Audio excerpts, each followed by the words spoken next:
안녕하세요. 감사합니다. 저 이름이 승준입니다. If you're wondering, I do speak English.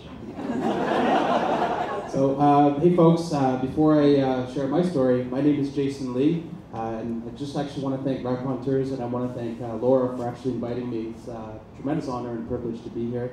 It's funny, as I was sitting down listening to the two people that were performing before me, I was actually in awe and envy because you guys are sitting here and relaxing and enjoying, their stories, and I figured in my head, oh my gosh, as soon as I'm done here, I have to go back to work. So, it's, as I go on and tell you about my story, it's funny, there's things where I wish I could, just stay here and watch the whole show and stay here all night, but unfortunately my mom, well, she'll just tear me a new one, so. I'll try to be as brief as possible, and I will try not to bore you to death, and without further ado, here we go. So, again, my name is Jason Lee. I've been involved with the Koreatown BIA. For those of you that don't know what BIA stands for, it's Business Improvement Area.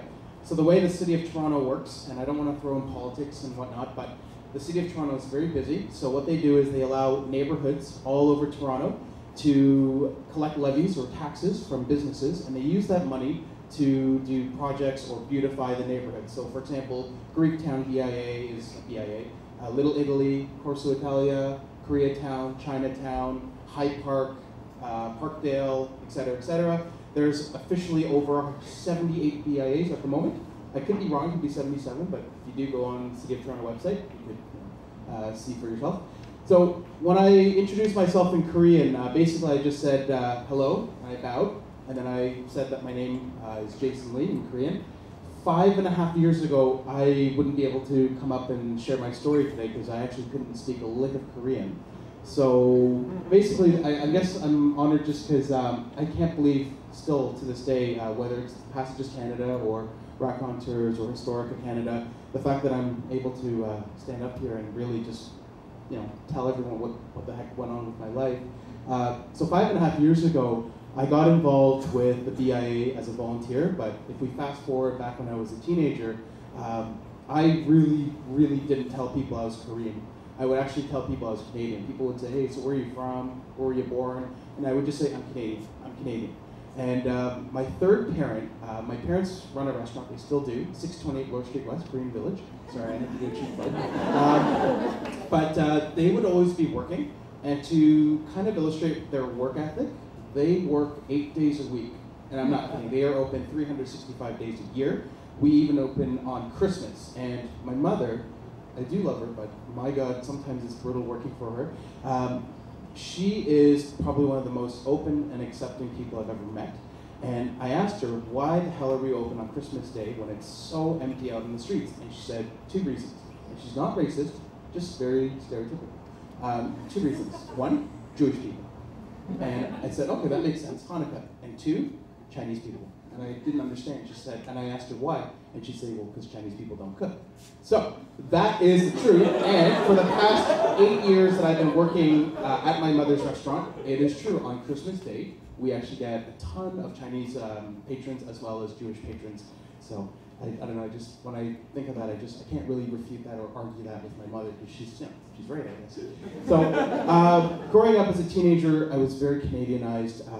My third parent was TV. So my brother and we would always be home watching TV, and we would watch all the cartoons. We'd watch. I was a big hockey fan, so I am a Leafs fan. I try not to tell people, but I followed the Leafs back in 1993 when they beat Detroit Game 7.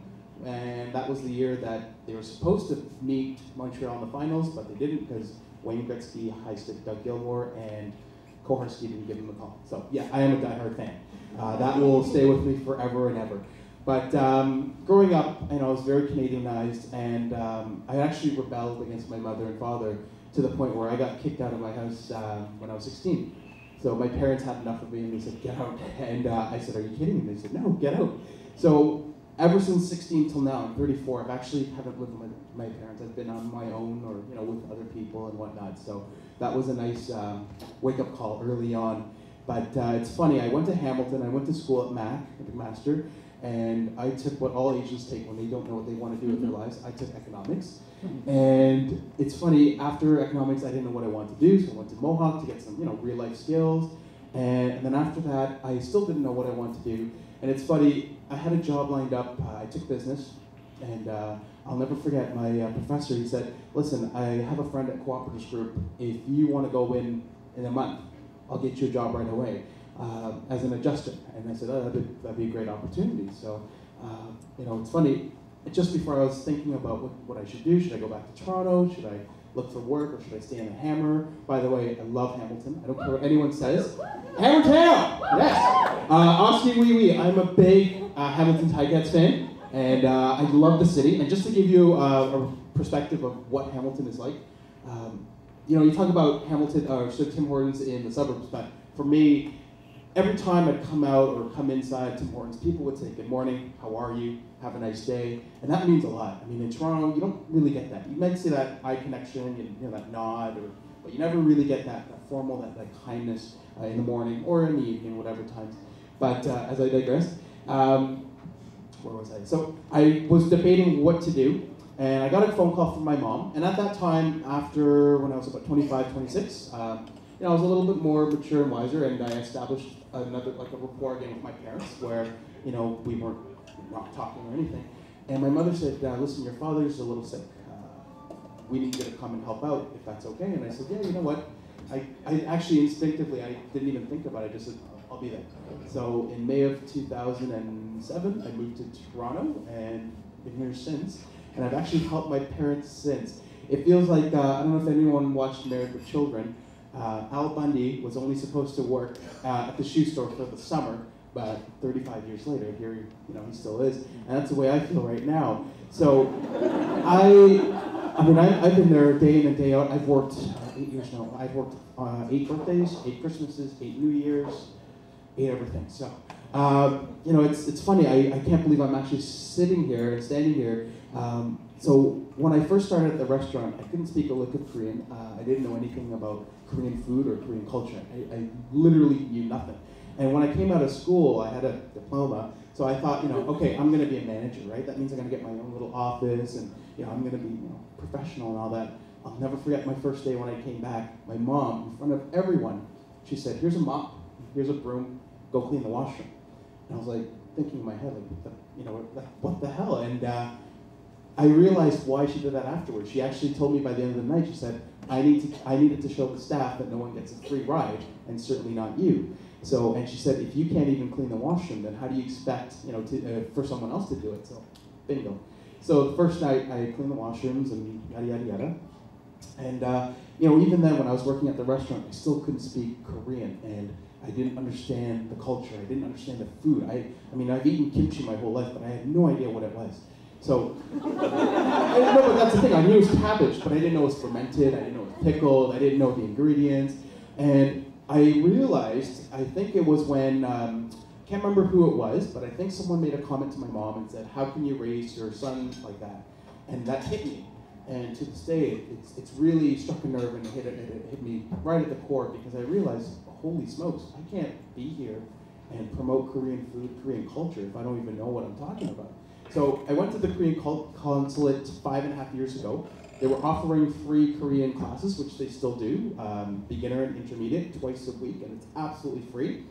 When I first attended the classes, it was 22 people in attendance. I was probably the only Korean. There were 2 Africans, a few Filipinos, a lot of Chinese people, and a lot of Caucasians. And the reason why they were all there, because they were going to Korea to teach English, whereas I was here to learn Korean. So I was actually very humiliated and embarrassed, but fast forward today, now, I can read, write, and speak Korean, and that took, oh my gosh, that took forever. And I am not your typical Korean. I do not like Korean dramas. I don't listen to K-pop. I don't dance. I don't do K-pop dancing. So again, that was just through practice, and practice. And I remember the chefs, my mother, even the waitresses, they would correct me every time I made a mistake, and they'd say, "This is wrong, this is wrong." And to the point now, I can really write and read, but good grief, it was brutal. It was just so humbling, just to really learn your culture again. I had my whole life to learn, but I guess to learn it later on, it is humbling, because you see it from a different view, different perspective, whereas when you're a child, it's something that you just adapt to, learning and using it along the way. So fast forward, I got involved with the Koreatown BIA as a volunteer. So again, I don't know why I volunteered. I just wanted to, do something and give back and learn about the whole neighborhood. And it's funny, Heritage Toronto gave me a call, and they said, listen, we heard that you're one of the board members. Would you like to give tours to people from Toronto and other parts of the city around the GTA? Would you like to show them Koreatown? So I said, yeah, that'd be great. So I started doing that, and for 3 years now, actually. So this will be my 4th year of giving tours. And it's such an honor because we get to give tours to people that have lived in Toronto for over 50 years that have never walked in Koreatown. And for everyone that doesn't know where Koreatown is, the official border of Koreatown starts at Markham to Christie and Bloor, and that is official, into Christie Pitts, actually a chunk of Christie Pitts. I've spoken with Mike Layton before, and he actually showed me a map, and it's not, there's no straight line, it's actually really fascinating, it's like squiggly lines all over the park, but that is Koreatown, so that constitutes Koreatown. Wait, lost my train of thought. Koreatown. Okay, great. So, Heritage Toronto, when they first asked me to do tours for them, they gave me a 15-page fact sheet to memorize and to read. And I'll never forget my first tour. Man, it sucked. It really, really sucked because I had to read 15 pages. And I still have the document. I still read it and try to rehash some of the factual information that they provided. But just to give you a fun fact, my parents' restaurant, back in the building was built in 1904. In the early 1900s, there was a Spanish influence in Koreatown. In the 60s, believe it or not, this is my favorite fun fact, Greek people were actually in Koreatown, beside the annex, before they moved to the dance floor. So Gus the Barber just celebrated 55 years. He's still in Koreatown. There's another Greek barbershop just beside Clinton's Bar. And this is really trippy. My mother and father's restaurant in the 60s, or late 70s, early 70s, late 60s, was a Greek-run strip club. And, no, I'm not making this up. The Heritage Toronto actually found the facts. It's amazing how much data they can really chronologize, and it's just amazing. And if you actually go to my parents' restaurant, not a cheap plug this time, there's mirrors, and that's where the stage was at. And no, I'm not making this up. And the way the bathrooms are built and the second floor, those are the VIP rooms, and there's 3 different ways to get up to the main floor. So it was all a tunnel system. The actual building is really fascinating because there's 3 different ways to get up to the main floor. Whereas with like a house or I don't know any other facility, there's only one way to go up or down, right? So 3 different ways to go up. So I remember my brother and I would play hide and seek, and then my mother would just start yelling at us. But it was scary, when you're 5 or 6, going through that entire building. But again, my mother liked the mirrors, so she wanted to keep them. Historically, my parents' restaurant, the front was all stone wall. So just like any adult establishment, you couldn't see what was inside. It wasn't until 6 years ago where I actually convinced my mom, this is where working for your mom is such a headache. I took her to Little Italy, and she said, why are we here? And I said, enough with the stone wall. We're not in the 70s or 80s. We would actually study the Italian Little Italy bakeries and the patios, the cafes. And we actually copied their glass, the window. So we actually did that for our front. And now you can see inside. And I told my mom, this is what modern thinking is. This is what we should do. We actually changed our sign in December 2014. I told my mom we should change it back in 2007. So, my parents, especially my mother, she's very resistant to change. My father's not involved with the restaurant anymore. He just comes to eat every day. But my mother's still there. But the fact that it took 8 years to change a sign, 6 years to change the window front, it just shows you culturally, the differences. My parents are very, very old school. They're very reluctant and hesitant to change, and yeah. So as I digress, it's amazing. The fact sheet. If anyone wants to read it or see it, I can ask Heritage Toronto, but it's amazing. Just the amount of history involved, the amount of movement of immigrants. So Korean immigrants actually immigrated to Toronto in the late 1960s. One gentleman, he was sponsored by U of T as a medical student.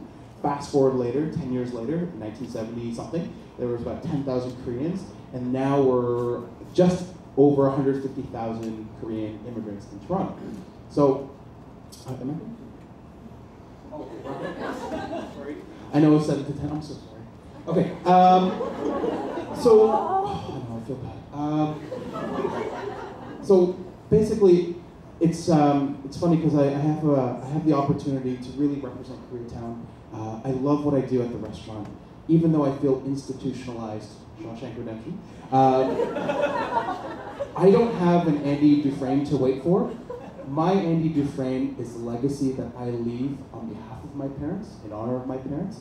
Every day I have the ability and the opportunity to show people what Korean food is all about, what Korean culture is all about, and you know, it's funny, I'm learning the recipes now. Sometimes I'm in the kitchen, and I just still can't believe I'm actually standing here sharing the story. It is such an honor and a privilege. And again, if you really, really want to try some amazing Korean food, please check out my mother's restaurant. And again, thanks so much. Thank you very much.